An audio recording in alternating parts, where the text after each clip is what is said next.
Well, Jim, that got people talking. It did, didn't it, Daire? I mean, look, the whole point of this podcast is to get people talking, is to get people discussing Atlantic salmon. And if we're going to prod a few bears occasionally with the odd contentious guest, or shall I say guest with a contentious opinion, then so be it. I think that's the whole raison d'etre. Yeah, and I think it needs to be clarified as well. John and Paul are not climate change deniers. They're not science deniers. What it was, and I got the sense of when we spoke to them, was just a frustration that they feel that there's so much focus maybe over the last 30, 40 years on habitat conservation, and they don't see anything changing. They don't see anything getting better. And, you know, they're looking for just different ways of coming at this. They're kind of frustrated, saying, is there any way we can approach this differently? Is there any way we can think of it differently? Can we come up with some different solutions? Because what's being tried isn't happening. And I kind of got that sense of listening to it. And maybe some people didn't. Maybe some people, you know, thought, oh, they were just being too black and white over it. But I don't think that's the way it needs to be listened to. And maybe it needs to be looked at the bigger picture in terms of kind of the frustrations that they were feeling. Exactly. It's desperate times call for desperate measures. And everybody's got an opinion on that. And so they're entitled to. So I stand by a lot of what Paul and John say. And certainly from a podcaster point of view, I think it's absolutely essential that we invite as open a discussion and as a broader spectrum of opinions as possible when it comes to the plight of the salmon. Yeah, and I think the other key thing to realise here as well is there's a lot of salmon anglers in the community who are voicing doubts or concerns or frustrations that we want to reach out and hear from them, because at least then if we're starting to kind of raise what the kind of questions and what the doubts that people in the salmon angling community have, well, then maybe we can address them. Maybe we can kind of say to, well, look, here's another point of view, or here's another point of view. And if everybody, you know, we're all coming at it from the same perspective as, you know, as fans and as lovers of the wild Atlantic salmon that we want to see survive. If we can be cognizant and aware of other people's opinions that they're voicing, well, maybe we can take it into the fold and develop it and bring it on. I couldn't agree more. It's very, very easy, isn't it, it's all very well disagreeing with somebody, but I think if you can offer a counter, a solution, something that gives your argument a reason to be voiced, then all the better for it. And I think that brings us on neatly to our next guest star. Who do we have in this episode? Well, we have the incomparable, inestimable, all the other ubbles that I can all think the superlatives, all the hyperbole that you can chuck at her. You know, we talk about people making a difference. You know, and this podcast series is about wanting to inspire and engage people to try and make a difference. Well, if there's one woman who's the shining light, or one person who's the shining light, it's Alexandra Morton, the salmon scientist, the author of Not on My Watch, the woman who pretty much single-handedly set up the blueprint for getting rid of fish farms from BC. And my God, there's so much we can learn from her. And Jim, you haven't been to BC for your fishing TV show? No, not that particular fly fishing show. No, Daire. There's a few phone calls that are still that have still been left unanswered. Anyway, moving on. And here is you, Jim, actually quoting from Simon Setra, who was the co-author of The New Fish, who we're actually going to be speaking to later in the series, which is an incredible piece of investigative journalism into the dangers, damages, and consequences of fish farming. And here's you quoting Simon when he talks about Alex Morton. Yes, Simon Sartre in his great book, The New Fish, which I know you've read, heralded you as a warrior and said you were feared, loved, admired, and despised, all in equal measure. And he quotes you, and I just want to read this passage out because I think it does far more justice than I will ever do to introduce your activism, Alex. You say to Simon, did I choose to become an activist? The alternative was indifference, choosing to believe I was helpless. Here's how I see it. When the machines of big industry are advancing, whether they're clearing forests, damming rivers, or changing nature to grow themselves, the researchers in the field can see the cracks forming in the ecosystems, and little by little, it's broken apart, that fabric of life. In slow motion, we're forced to watch the destruction of nature. Activists are fighting against extinction. This is how you were introduced into the world of salmon farms. I didn't waltz into their salmon farms. They waltzed into my area. And the industry's response to that is to call me an activist. In that case, activism is honorable in my eyes. It's liberating because you don't let anyone else take advantage. Well, I just would say to people, who are afraid of activism is that it feels really good, because otherwise you're a victim. To the fishermen who are on the river, well, you really see what's going on. You really do know. You can't hide from it. It's not words to you. It's what you're seeing. And my feeling at this point, in the evolution of our species, in the day and age that we are in, is that every one of us who knows the truth about the destruction of an ecosystem has a responsibility to do something about it. But furthermore, it feels really good. It feels so good to push back. And, all the years of the activism that I did, I'm constantly thinking, how do I get people involved? Because the truth is, if enough people stand up to anything, it will change. It's just a fact of life. And I know it's more than 100 people. It's probably more than 1,000 people. But at some point, that number will make a change. And so for the individuals out there who think that they don't matter, well, don't buy that line. That's not true. And that just serves the interests who don't have the ability to see that the natural world is absolutely essential. So figure something out, or when there's a call to action, jump on it. And if you can't physically be there, don't send the message saying I'm with you in spirit, because it doesn't mean anything. Buy a bus ticket for somebody else, donate some money, do something to support the people who are on the front lines. It's so important right now. And I can tell you it works. We did it here. I mean, really, 35 years of banging my head against this wall. Finally, the wall crumbled. And we're seeing salmon and herring come back in numbers that we really didn't expect to have happen so soon. 35 years, it's a lifetime's work pretty much. And it's so incredibly commendable, and what a legacy to be leaving with regards to your work with the salmon. Can you tell us a little bit, because we have the issues of Atlantic salmon farms, open pen cages, and it really is coming into the fore. There's a lot of awareness around it now. Never have more people been boycotting buying it in the supermarket. So what I'm saying is traction is being gained, and due to all the sort of terrible things that have happened recently in Iceland, that's bringing the welfare of the fish and the welfare of the wild fish to the attention of the mass media. That's great, but that's all very well. But you touched upon there, getting people involved and getting them off the bench of apathy. Being there in spirit is not enough.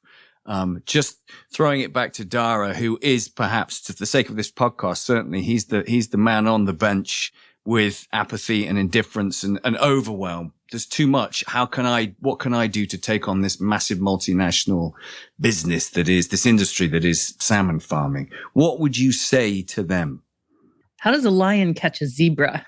So zebras are covered in stripes, and when they run in herds, they're very confusing. And the lion might look at them and go, "Oh, I don't know what to do." But the way to catch a zebra is just pick one and go after it and go after it and go after it. Do not get distracted by the size of it. Just take one step at a time. For example, if you're an angler and you see salmon in your rivers covered with sea lice, or you see an Atlantic salmon in there with a huge open sore, photograph it, pin it on a map, get it out there on your social feed, send it to the people who matter, send it to your politicians. Your local politicians are probably the most susceptible to what you have to say, but don't just see it and walk away. It's really, really important, because there's so many things going wrong with our earth, but there's a lot of us. There's a lot of us who see it. And the other thing I just want to say is the salmon farmers cannot fix their problems. As the First Nation leaders in my area that I live in began to take the reins of this thing and began to control the industry and signed agreements with Maui and Cermak, and Maui and Cermak now had to answer to the leadership. Let me tell you, they wanted to control their sea lice, absolutely, but they couldn't do it. And one of the lines that we hear, like there's an article out right now in the big publication Intrafish, which talks about salmon farming around the world. And Cermak is saying, oh, well, all those herring that we blew their eyes out and damaged, and, it was a one-off. No, it's not a one-off. You can't let the industry start telling people what is going on, because they never tell the full story, because they can't control the wild fish that come into the farms. They can't control their sea lice. And the viruses and the bacteria are having an absolute heyday in the farms. They're so excited to have all these fish to infect and mutate and pour out. And there's nothing the farmers can do about it. I've watched them honestly try to deal with their problems, and they can't do it. So you can't be swayed. They just need to get out of the ocean, just to create a solid barrier. Well, really closed containment on land, because we all know the ocean eventually breaks everything. Cermak, Maui, and Grieg, these 3 Norwegian-based companies, are really the only farmers we have in British Columbia. They are now suing the government of Canada again to reverse a decision to remove their farms. This is how they respond. They're threatening, they go to court, they spend money on lawyers, but they don't spend money on trying to fix their problems. I mean, really, the industry at this point, over half the industry has been removed from the waters of British Columbia.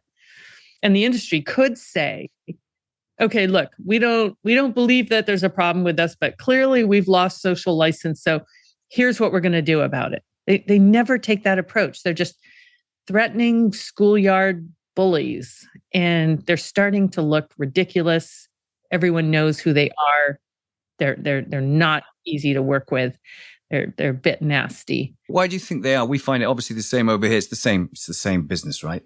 It's all the same. It comes from a handful of Norwegian businesses on the whole. Why are they so defensive and therefore aggressive to deal with and litigious, rather than holding their hands up and going, we understand that we're playing a part in some environmental destruction here, and we will do what we can to invest in ourselves to fix our wrongs. Surely that's the right business approach. Strategists who told them years ago, don't ever admit to any problem.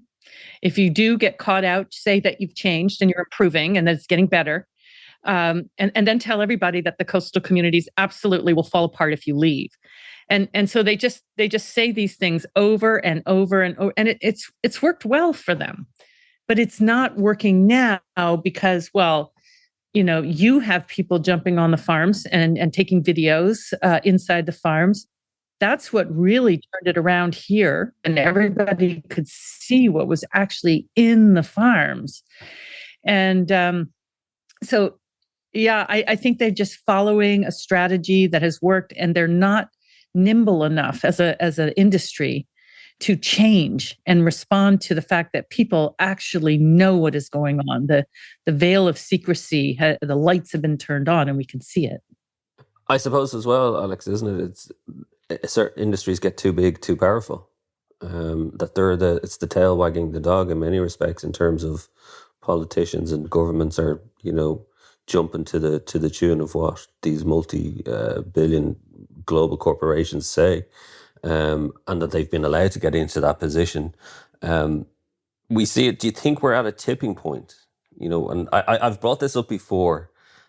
We spoke to Mikael Froden about it, in terms of what he's trying to do with salmon farming in Scandinavia, in terms of his protest. Jim mentioned Iceland. But are we being a bit... I'm sorry, I'm going to sound like the negative Nelly here. But is the danger that Iceland, we've mentioned this before, Iceland's a small country, it's a smaller population, that local communities, maybe it's easier to kind of pass the message around and kind of get people gathering to protest. Whereas internationally, whether it's, the UK, Western Europe, North America, is it harder to mobilize and go against industries in such a bigger scale? The answer to that question is yes. But the other thing I would say is that you can be very effective on the local basis. So this industry depends on every single farm. Back in 2009, I visited Norway and did quite a bit of media. And at the end of my trip, the last night, the CEO of Maui called me in for a private meeting. And she said to me, "What do you want?" And I wish to this day that I'd said $1 million just to see what she would do. But I didn't. And I said, she'd have given it to you. Yeah, I said, "You just need to get off our wild salmon migration routes." And she said such an interesting thing back to me. She said, "Look, I have to make this company grow 4 times a year. And I can't affect the share price and I can't affect the market price. Well, maybe they are actually, but I can affect how many fish are in the farms. And I need more fish in the farms every single month." So that's when, in my mind, I was like, okay, you just need to get out, because they're never going to be satisfied with one farm, 10 farm, 1,000 farms. They need more farms. And so what that tells you on the local level is any farm that you close, you are affecting the whole industry, or that company at least. And at some point, maybe they will decide that they want to be responsible operators and they will seriously develop closed containment. But what I'm hearing from the operators who are trying to develop closed containment is the big open net farm companies are suppressing them and making their lives difficult. So they're so good at that strategy. They don't want to upgrade and change in a way that would be so much better for them. But whatever. So they, in many ways, make it easier for us because they're big and they're brittle and they are not going to, move off their song sheet of "we're getting better, we're sustainable, we're going to use area management." I had to laugh at the CEO of Maui's comment to Iceland when they had to kill their own fish because of sea lice. And the Maui CEO said, "Oh, this will never happen again." Oh, yeah, buddy. I don't know who you think you're talking to, but we know you and we know your industry. You haven't been able to control these sea lice ever. Can I ask you, Alex, just what about the top-down approach? Like if we say, right, targeting local communities and what one person can do. Like I look at it from a EU level. Like when it comes to environmental change or, like water habitats directives that the EU has brought in, which have been very powerful in terms of putting the onus on governments to ensure there's clean river fresh waters, to ensure that the livelihood of the fish. Why aren't we seeing it at a top level? I think even at an EU level, to kind of take on these the corporations of the big massive fish farmings, because it's obvious the science, it's obvious that there's growing opposition to it, and that's where I kind of tear my hair out, going, when are we going to see the political impetus and the political want to actually engage with this issue? Well, we're starting to see that here now. We finally had our premier of the province of British Columbia just the other day say that salmon farming is losing its social license. And he was responding to the massive amount of herring that are being killed in these farms. But this is a really good question. And it pervades all industries. Somehow our governments don't want to protect us from the very things that are destroying this planet. I believe there needs to be a new court developed in The Hague that will review the fraudulent science that industries like this are using to try to pull the wool over our eyes and say, "Oh, this virus is not causing disease," or "This virus is not from Norway," because this is so dangerous. So I think you need to work top down. I think it's very important to bring your politicians along, but the EU, some years ago now, actually allowed an increase in toxins in farm salmon food. I believe the drug was, or the pesticide was endosulfan, which is one of the dirty dozen. And the industry argued that they they needed to be allowed to have more in their feed. It's heinous. This is hurting children. And so I don't know where our politicians are at. I have always suspected that the problem has been the relationship between Norway and Canada.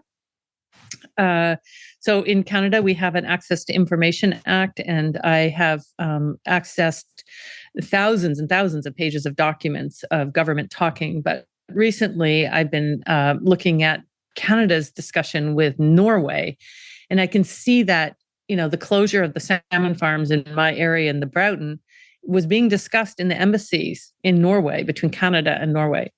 And of course, Norway is a big oil producer.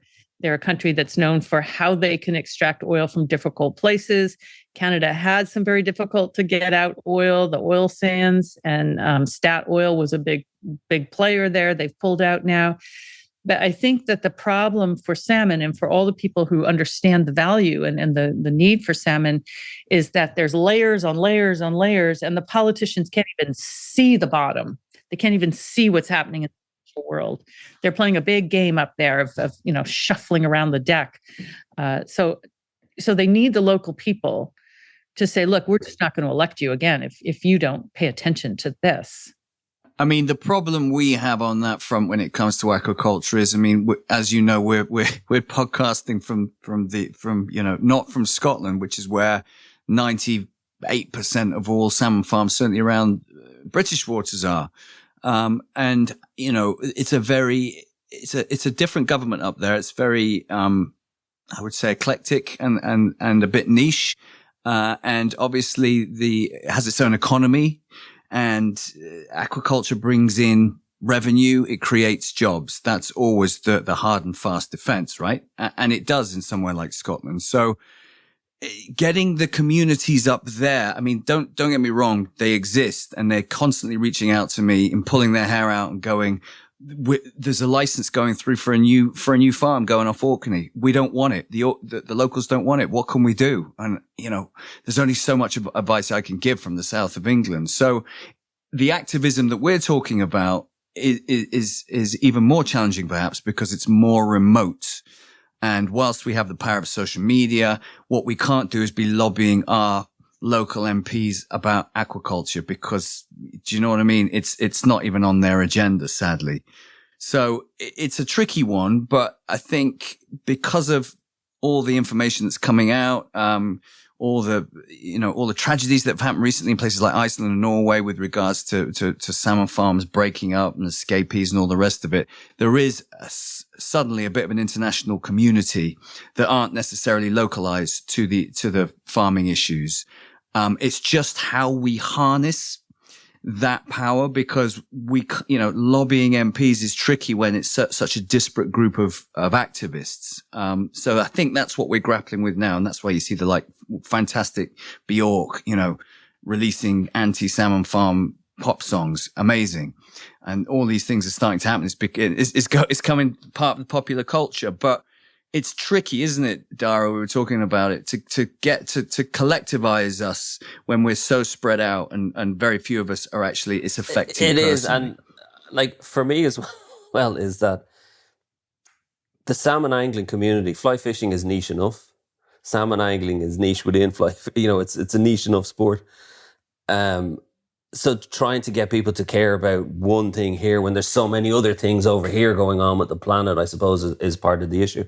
But I do bring it back to what you said, Alex, is if you can just start with one change, start with one person. And in fairness to my indifference or apathy, which I disagree with to a certain extent, I think I'm more a case of, the system is rigged against us. How can we fight it? Are we just banging our head off the wall and is it pointless? The more I talk to you, Alex, the more I read what you've done, and even talking to Jim, the activist anglers, the more I'm inspired by what you have done in terms of being proactive about it. And actually, if you wouldn't mind, there's a quote from your book I wanted to just to read back to you, Alex, that was, doing nothing requires thousands of decisions to look the other way, to withdraw your hand, clench the change in your pocket, scoff, duck, lie, and feed the very thing that is killing us. And I love that, because it's very much about, by doing nothing, you're making a decision in one way or the other. So maybe it's easier to go the other way on it. But do you think, and I think if we can take it back maybe in terms of, we'll delve more into the salmon farming maybe in a little while, because we've touched on it here. But I would like to bring it back a little bit to your actual activism days when you, as a teenager, you wrote about where you just knew you had to somehow reach out to the animal kingdom, somehow look after them. And, you obviously started with whales, and then, the salmon farming became an issue because of where you were. As a teenager, I'm always struck by people like yourself who are so driven. Is that just an internal thing that just you found as a kid was just inside you, that was just an inner drive no matter what? Because I would love to have something like that. Like, where did that come from? That's interesting. Yeah, it's a gift and it is internal. But it sprung from the fact that I was such an awkward child, and I never really could keep up with the cool kids, or I was just drawn to the natural world. I just loved being in the forest. I loved the frogs and the turtles. And I could see that animals were very confident in their communication. And so I just wanted to learn about how they communicated. But while I started reading all the books written by people who went into the wilderness and did these things with chimpanzees and elephants and hyenas, and I realized their books were always in 3 parts. And part 1 was this incredible adventure and discovery. Part 2 was invariably, oh no, it's all about to fall apart because of something we humans are doing. And then part 3 was the endless treadmill of trying to get government to turn this around. But I just wanted to say, so 35 years of trying to work on this, 30 years, I thought this was an honest system. I thought that if I did the science and I published about sea lice or the spread of viruses in our supermarkets and all the rest of it, that the regulators would change. But what I learned was that, okay, yes, you do need that work. And I have to say to people that are looking at this industry, most of that work has been done and there's a lot to draw on. But in the end, it was the very effective form of activism called occupation. And in an occupation, you simply put your body in the way of the very thing that is destroying part of our world. And there's probably many different ways to do it. But what was successful for us was a code of ethics where there was no violence. There was very, very little swearing. There was no vandalism. There was just this resolute, you are not going to move us until you start taking these farms out. And what happened then was the government, when this went on for 280 days in the winter and people were building small houses on the farms, mainly First Nations people, companies were afraid to touch. Finally, the government was like, okay, we got to deal with this. This has gotten too much. So I'm not suggesting people need to go and occupy the farms, although that is what worked. Nothing else worked. But there's also the supply lines, how they move their feed, how they will, if they're building a new farm, where's that coming from? Who's building it? If you can find the point at which you can just stand and maintain a presence, and the media will ignore you for the first 10, 20, maybe the first 2 months, but at some point they can't ignore you because it's just too interesting. And make sure that you look great, whether it's signage or your message, or be creative. You have to be somewhat of a street artist.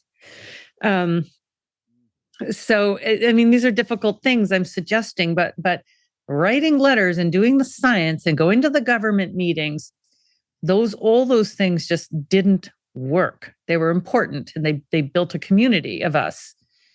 But in the end, it was, and this is not a great measure of democracy, that it takes this form of revolt. But that I have to just tell you, I mean, that's what we're in Eastern Canada. They just write letters so far, and it's just not working. And I keep telling him, you need to go to court. You need to do something. And it's very important not to be violent in what you do, because you'll just be immediately dismissed. And they will call you names, and they will discredit you, and they will be threatening. But when I get called a warrior, I really want to tell people actually what I am is a grandmother. And grandmothers have often we have a long history of standing up for this planet, for the younger ones, because we have less to risk, right? We're not in the childbearing years. We don't have all these household things to manage. Our lives have quieted down enough that we can take this role and try to support the young ones who do this kind of work as well. Isn't that part of the problem, maybe, Alex, in the sense of, because you mentioned the grandmothers, is that people are working, they have families, they don't want to be seen to be risking that kind of stuff. So it's nearly, I'm not saying it's easier, but you have less to lose, like you said, in that respect. But it's interesting, though, when you're talking about the non-violence, and it's very Martin Luther King-esque, isn't it? Like in that sense, in terms of the protest. You know, immediately when you talked about that, the occupation, I immediately thought of Martin Luther King and, you know, and how that worked in terms of the civil rights protests. And it's just something that you wonder, do you feel frustrated in terms of trying to say to people, this is what's needed, and actually knowing how many people would actually be willing to go that step further? It's easier to write letters and it's well and good, but to actually go to that next step of actually putting their body in the line. Well, here's the thing, though. So what happened here was one man stepped forward, and it was a First Nation leader, a young Indigenous chief, Ernest Alfred. And we were in a meeting after lots of work. There'd been temporary demonstrations on the farms and all kinds of things. And he said, I'm going to occupy the farm in my territory until it leaves. And that was a lightning rod. And so then a lot of us became support for him. A lot of other First Nations joined him. It takes that one person to go first. And then everybody's like, yeah, that's what needs to be done, because the frustration and the lack of success, it just wears a person down. But if somebody tries something new like that, it's electrifying. And it's a brave gesture, isn't it? That inspires people, and how brave of him to go, I'm going to go and camp literally on a farm until I convince them through attrition, I guess, that they've got to leave the area. And I'm just thinking, you know, what can we do? That is up to you. I mean, people have to decide. I don't want to be responsible for giving you ideas that go badly, but you have to get outside. But I always went to my grandmother for good advice. You got to get out there, honey. They have to see you. One of the things I just want to say is, people, if you suffer a little bit, like I did a walk that was several hundred kilometers, and by the end there was 5,000 people, but we started out with just a few. If people saw it every day, and we were posting on social media, and it just went on and on and on. And by the end, people were just leaving their car, abandoning their cars and joining us. And we were this massive group, and we arrived on the Parliament steps.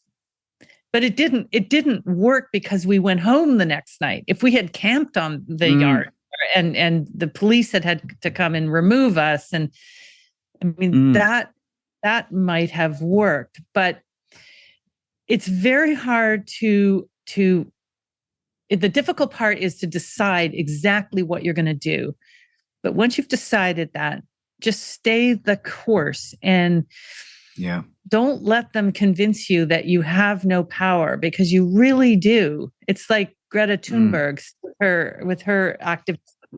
I don't know that it's worked yet, but it certainly started small and it became huge. And you know, like when we were sitting out there on the farms, a couple of us had dogs, and some people would just send us dog food. There was so many ways to help.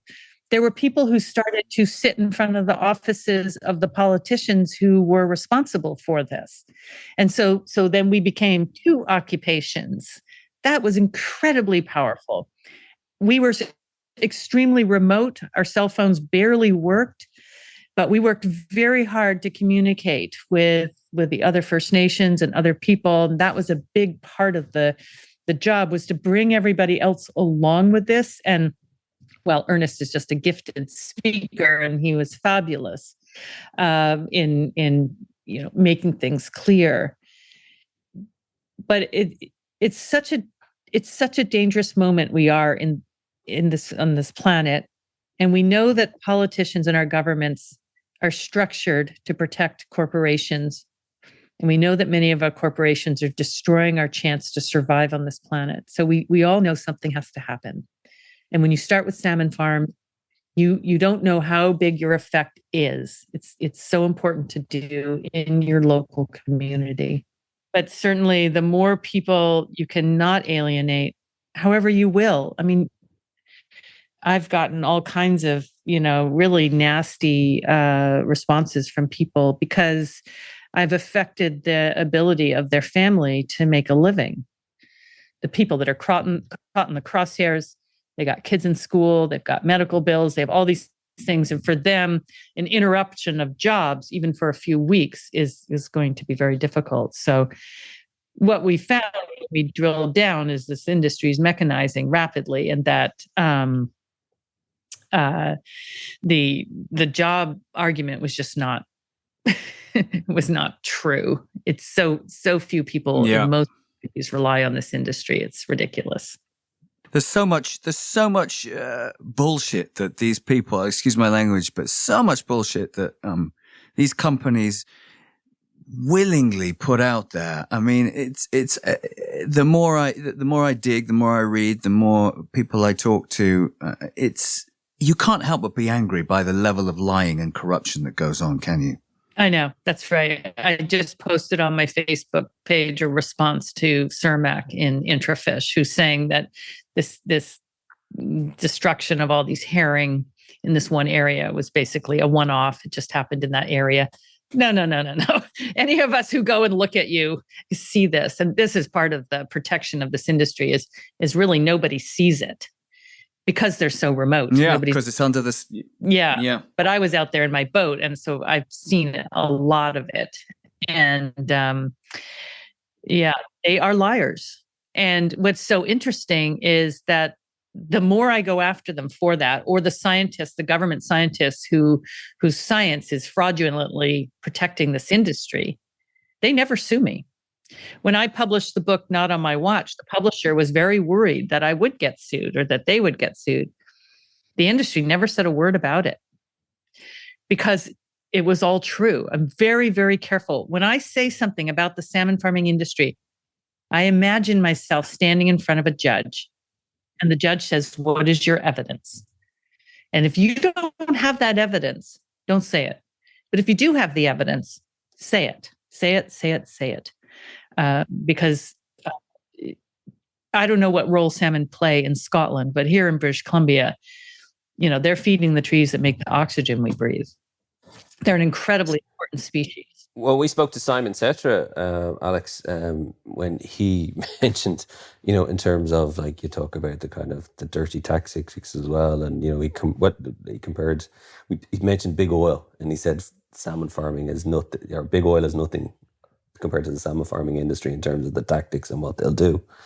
But also really interestingly as well is when he talked about kind of the amount of investigations they had to do for the book. He said he'd never done so much fact checking to be just 100% watertight in terms of how accurate they were in terms of that book. He said they spent more time on that than anything else.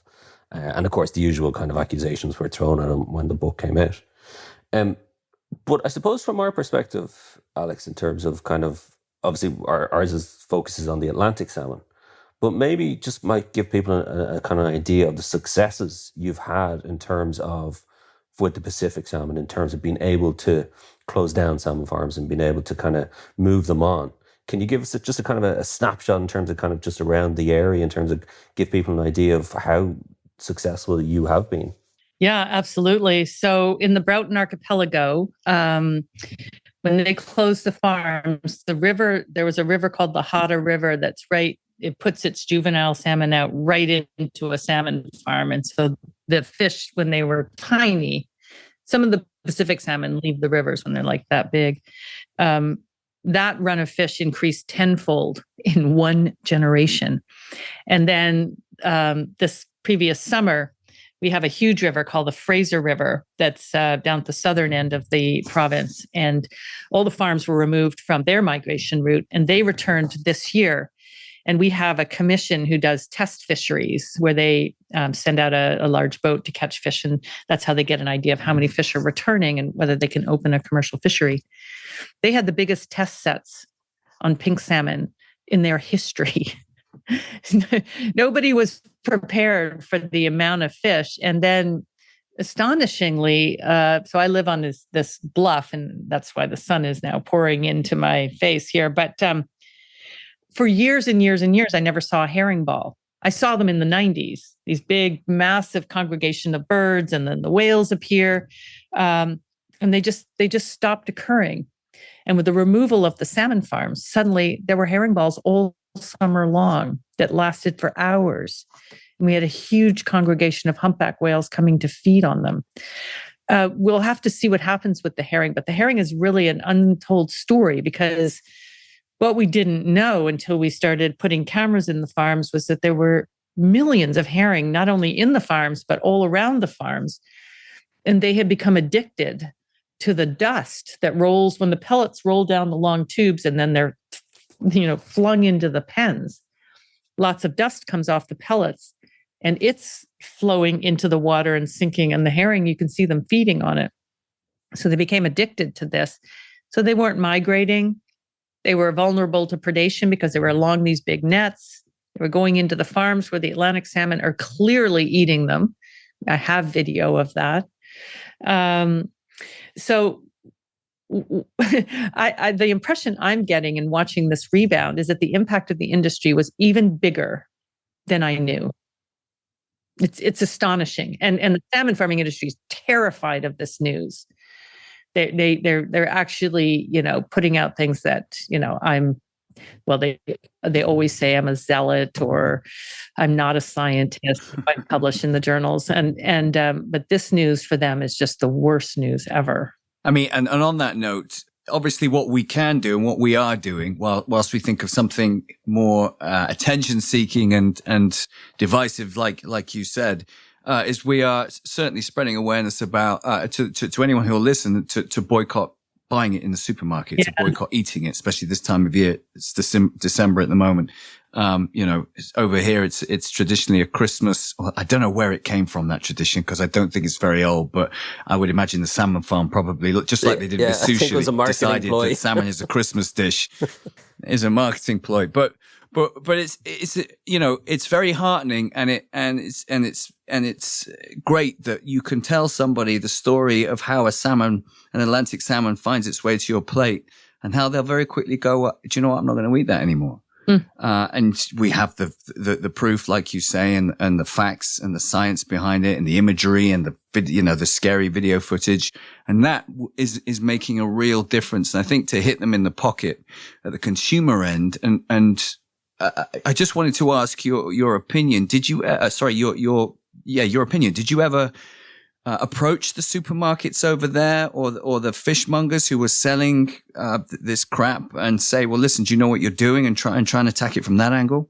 Yes, I did a little bit, but there was this First Nations man, Eddie Gardner, and he did it month after month after month with a small group. They were very polite, so they never got kicked out. They had little information packages that they handed out, and people were really interested. They weren't yelling and screaming, because, nobody's going to walk up to somebody who's yelling and screaming and say, what are you doing? They're just going to avoid you and try to get on with their day. But if you're, helpful and look approachable. And so they did this. The problem that we had was that most of the salmon being farmed here was being sent to California and to Asia. But if we had been able to get that big enough, that would have been huge. And one thing we did do is there were some really sick salmon that were showing up in the supermarkets here, the emaciated ones with large open sores or deformed faces. That all stopped. And I don't know what they did with those fish, whether they went on to become dog food, but we did change what they had in the market. Taking pictures of the fish in the market. And then I did a lot of disease testing and found that this blood virus was in virtually every single salmon in the markets, because the companies wouldn't let me go to the farms. So I went to the markets. I even went to sushi restaurants, because those fish unbelievably people are eating raw farm salmon that hasn't even been frozen here in Canada.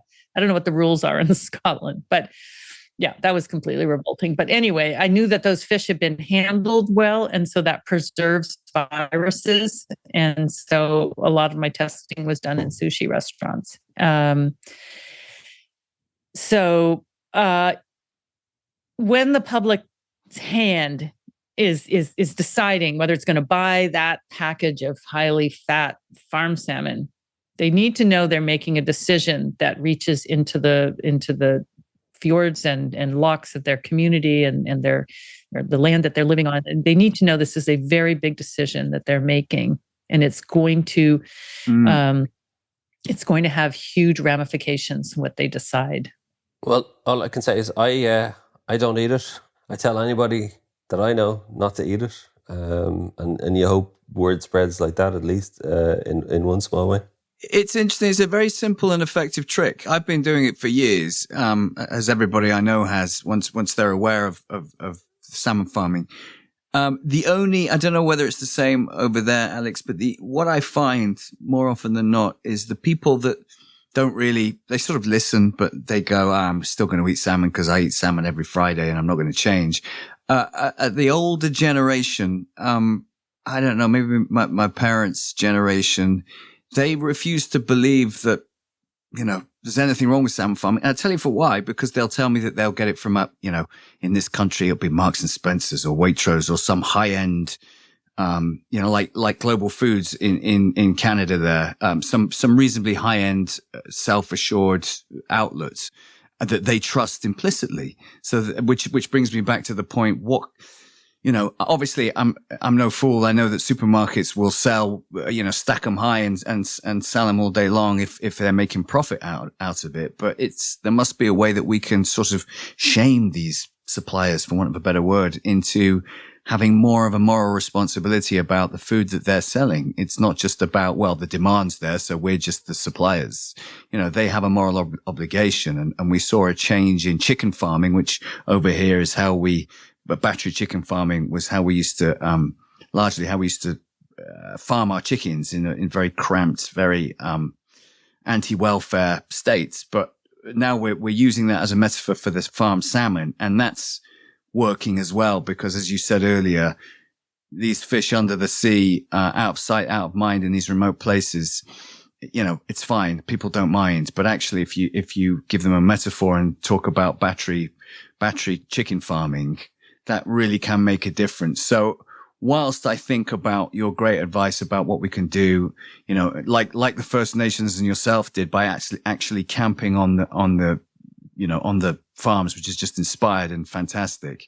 I think certainly we got to keep pushing the consumers into awareness and to boycotting buying this stuff, not just because it's bad for the environment, because it's bad for them. And a lot of them don't know that. Yeah, no, I absolutely agree with you. You do need to push on all fronts because you don't know which one is going to produce. And I think that the older generation is really suffering because they let all this stuff happen. I mean, an enormous amount of stuff happen, and they almost don't want to believe that it's as bad as it is because they let it happen. But as far as reaching them, you might need to find an access, whether that is a grandchild aged person, a child, or whether it's somebody their age or it's a celebrity. You have to try to find the people that they trust, because they really shouldn't be trusting their supermarkets. Everybody needs for us to watch, and the supermarkets will respond. They want people to come in and buy their food. They're not trying to force feed people farm salmon. So the markets will respond, and it's up to people to make that happen. But I know it's a very, very tough battle, and you just need to so creatively of how you can convince these people. And it's not yelling at them, as you know. Everybody has like this off switch. And particularly as a woman, I know that if I start yelling, I've lost. Because we all have an off switch for a yelling woman. Even us women do. So it takes so much creativity. Do you know what a Rubik's Cube is? That 3-dimensional? Yeah. Well, I felt like my mind was that person in the corner of the party doing the Rubik's Cube. I'm always like, how do you communicate the damage of this? How do you stop it? How do you reach them? What do I do next? Who do I talk to? It takes a lot of thought. There's no one more experienced than yourself to answer this one, Alex. We ask our guests, how would you spend £1 billion, euros, Canadian dollars, whatever, a huge amount of money? How would you spend it for the plight of the Atlantic salmon? Well, I would go find the politicians who have been bought by the salmon farming industry and offer them more money to take those farms out. I wonder what the number would be. I do. I wonder that too. Like, how cheap did they sell out for? Probably not a whole lot. Because wasn't Trump was 5 billion, wasn't he? Yeah. But then I would go to the rivers and I would make them good for salmon. And then I would watch salmon so closely. That is what I have done in my work, is I watch the fish and see what they need, see what they are telling us, follow them where they go. There's some amazing science now where you can read their immune system, which is basically like the fish talking to us. So yeah, just take a note from how the salmon farmers have achieved this and just find those weak politicians, just pay them more and start getting rid of the farms and then listen to the fish. That's great. That's inspired. So, so top the bribes that are being currently taken by the politicians from aquaculture. Brilliant. And learn more about fish. What's not to love about that? I'm all over that. Let's start the money, the petition right now. If they had no money, so I suppose this is, for listeners, what can they do? And you talk about creativity and, what can we come up with? What would you advise people? So without spending any money, what can we do to help the plight of the Atlantic salmon? Well, that was the position I was in. And you just have to use your own body, whether it's standing in front of the supermarket and informing everybody what they're doing, or whether it's standing on the supply line where the feed trucks are coming and just blockade them and post a picture of yourself on social media so that you get out there, talk to the politicians. Just don't stop. Do it at a pace that you can maintain, but don't stop. Just keep going, keep trying different things. And you will hear later how many people you inspired when you thought it was a dark, dark situation and there was no hope. You will hear later all that you did, but you don't know that while you're on the front lines, while you're standing there, while you're embarrassed to be there in front of the supermarket, while you're afraid to be there on the road where the trucks are moving the feed. You won't know, but just it feels so good. And one of the things we found with the occupation, the hardest thing was for people to go home because it was so invigorating and powerful, even as people were, losing jobs and marriages were, suffering, and there was all this chaos. There was this deep sense of doing something right, of not being the victim, of standing up. It was actually good for our mental health to be bold, honorable, and immovable. These are really good characteristics. Here in your story, Alex, there's a lot of parallels, I think, with Jim as well, the activist angler. Jim, you were inspired, or you were asked to get involved by neighbours, I think, wasn't it? I mean, actually, this feeds in perfectly to what you're saying. What can you do for, if you don't have any money and you feel powerless for whatever cause that you're championing? I think similar to you, Alex, this was a few years ago now. I live on a river in the UK, which I'm very passionate about. It's a chalk stream called the River Itchen.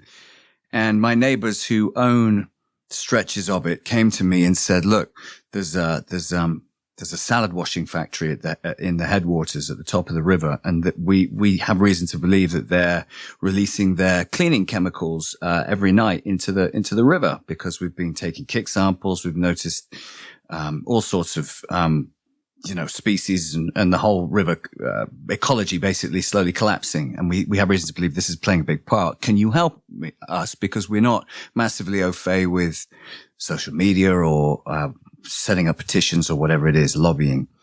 So, I said, yeah, of course, because it's something I was reasonably passionate about. And that very quickly grew. And, you realize that if you tell the story, if you tell the truth and you get the word out there, there's a huge amount of support of like-minded, conscientious, decent people. That is, most of the world are decent people. I strongly believe that. It's the few that we need to conquer in these situations. And we did. I think I garnered thousands and thousands of signatures very quickly, which led to a petition in government. Anyway, long story short, that salad washing plant no longer exists. Obviously the river faces other challenges now, but they're gone. It's a great example to anybody listening that if you think you're powerless because it's just you, listen to that story. Listen to Alex's story about yours was the same, right? Your neighbors came to you and said, we're noticing something different in the returning salmon. They're dwindling or they're sick. Can you help us with the science? Can you help get the word out? Can you help us compile a story? And look what you did. Mm-hmm. Yeah, don't quit. Because you just don't know when you are just about to win. There is no roadmap for this kind of thing. And but there's no salary. So the other thing I really, really suggest is that you take care of yourself and make sure that you can be in this for the long game.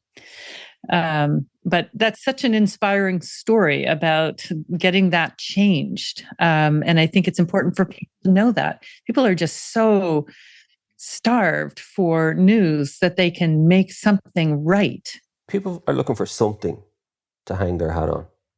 That if you can give them something to fight for, something to believe in, that they can go, yeah, that's my thing. So Jim, whether it was just even that small fight, that mushroomed into something. It wasn't that small at the time. Sorry, I didn't mean to denigrate, but in terms of, it mushroomed into something more. No. And like you just said there, Alex, there is no roadmap for this. Just find a little kernel that you can just chip away at, and then who knows where that will lead to. And I think it'll give people a sense of purpose and drive as well. Absolutely. And this is good for your mental health.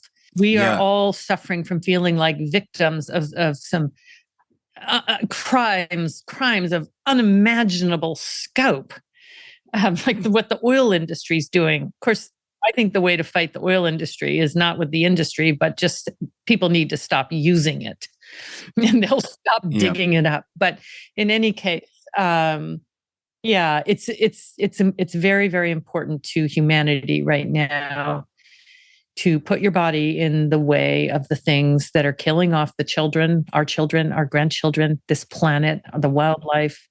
It's absolutely essential. And once you take that step, you feel great about yourself. It's so liberating. It's better than doing almost anything. Activism is incredibly good for mental health. I mean, I can vouch for that. But listening to Alex, that, for that reason alone, get active. Yeah. Is it like we're reconnecting almost with nature by doing this? And that's why it's feeding into our good mental health. We're plugging back into the system. The salmon farming industry would like you to believe that those fish crowded into the pen, depending on fish that are being caught in other oceans and ground up and packaged and shipped and thrown into the water to make less fish. They want you to think that's the viable system. But the viable system, the big team, is Mother Nature. And when you step over the line and become an activism to protect Mother Nature, you are on the big team. You are an immune response by this planet. You are part of something that has worked since, Earth was first formed. You become part of nature. And she wants you. She needs you. And she has planted the seeds in you. You know what needs to be done. And so really, you are on the big team. You are helping the future. You're helping children. You're helping the wildlife. It's so important. Do you ever see yourself going back to the whales? I am doing that right now. It's unbelievable. Yes. Yeah, I know.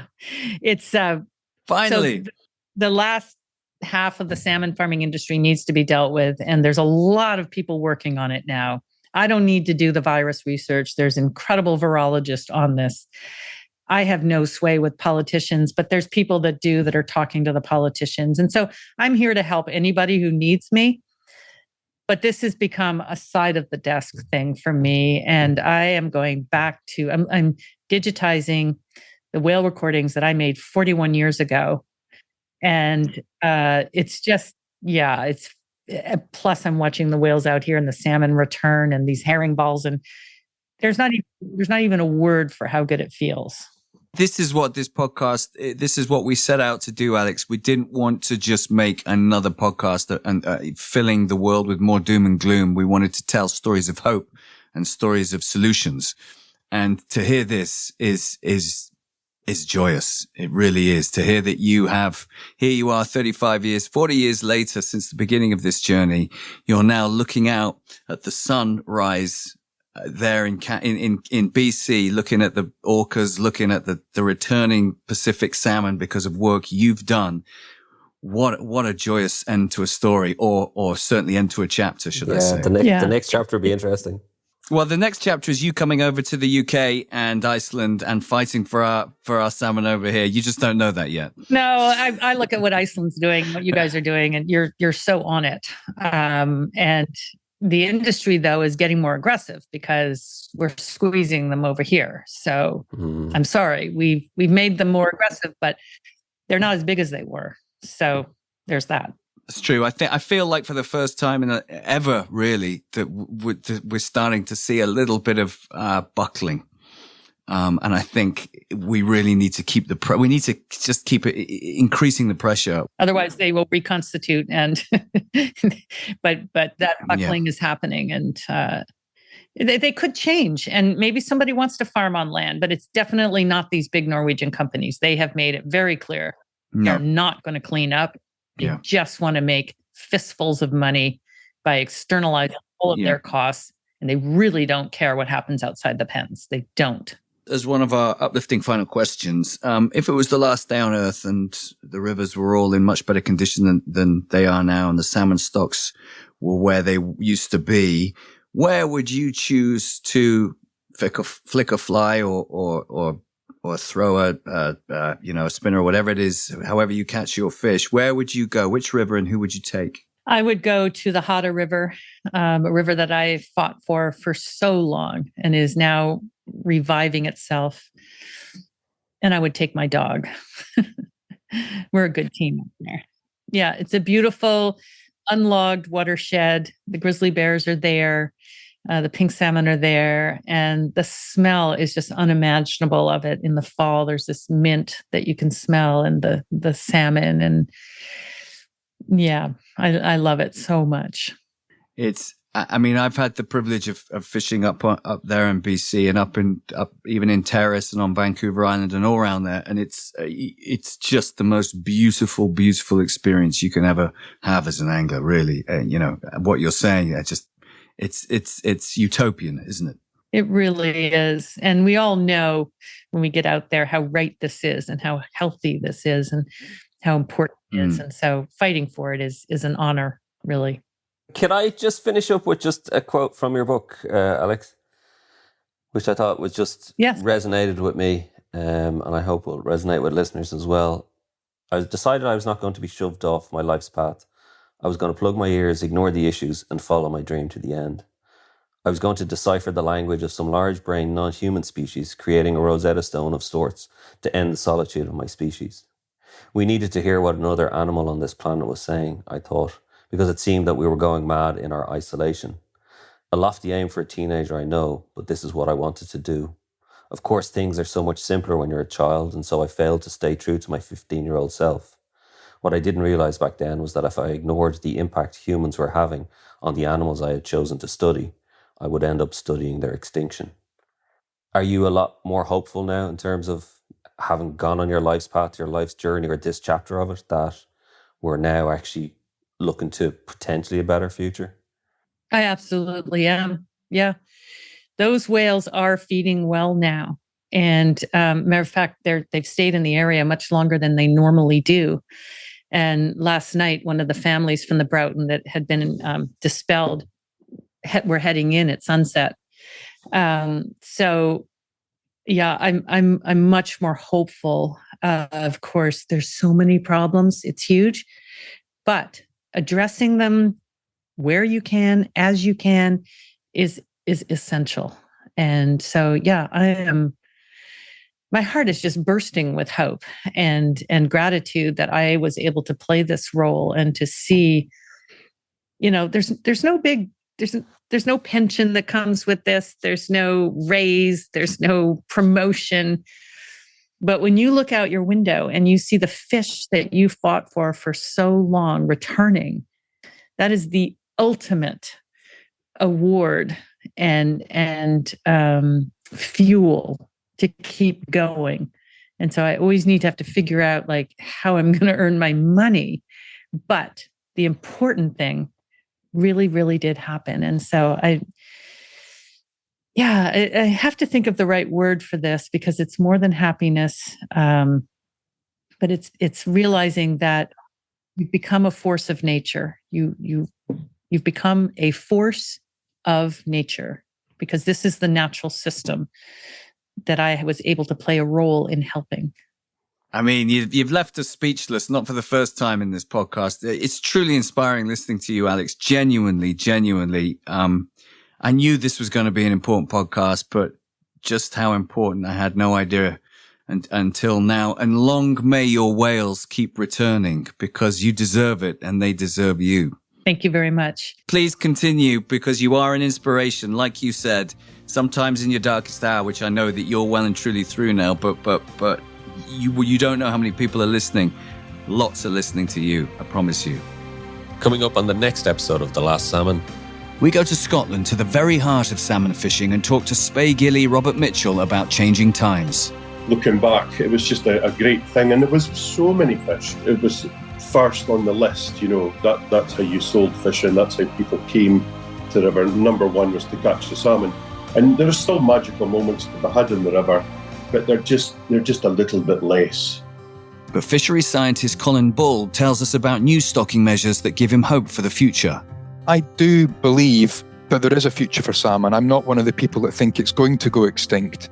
I don't think that's going to happen, personally. We have got a long way to go to get to that point, just because of the biology of the fish itself. listen and follow on Apple, Spotify, or wherever you get your podcasts. And don't forget to give us your feedback, rate and review. We want to open up the salmon discussion to you. And keep fighting for the salmon.